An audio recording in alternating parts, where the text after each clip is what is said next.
সুনীল বানসালের সঙ্গে বাংলার বিজেপি সাংসদদের বিশেষ বৈঠক। দিল্লির বাসভবনে বিজেপি সাংসদদের সঙ্গে বৈঠক, এমনটাই জানা যাচ্ছে। বাংলার বিজেপি সাংসদদের সঙ্গে বিশেষ বৈঠক সুনীল বানসালের। দিল্লির বাসভবনে বিজেপি সাংসদদের সঙ্গে হবে এই বৈঠক।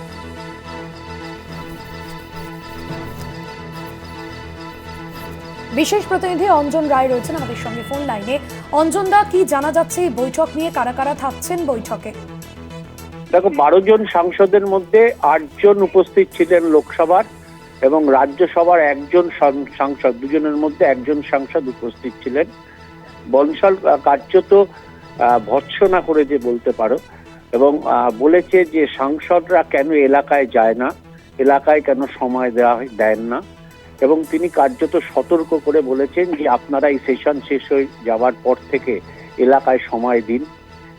সদস্য সংগ্রহের করুণ হাল তিনি জানতে চান সাংসদদের কাছে, এবং বেশ কিছু সংসদের নাম বলে তিনি দেখান যে কোন কোন এলাকায় সদস্য সংগ্রহ কতটা হয়েছে।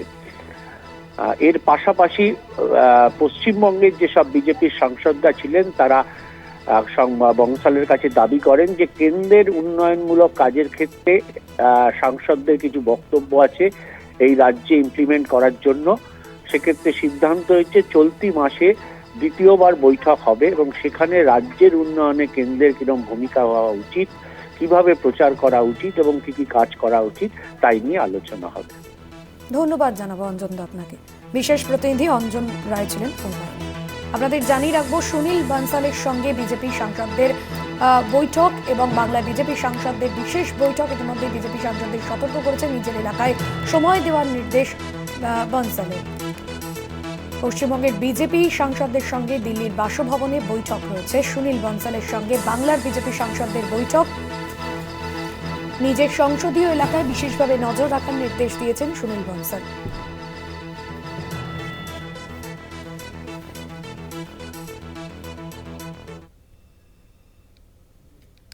নন্দীগ্রামে সমবায় ভোটে বোমাবাজির পর তৃণমূল কর্মীকে খুনের অভিযোগ। ভোট শেষ হওয়ার পর রাতভর হামলার অভিযোগ বিজেপির বিরুদ্ধে।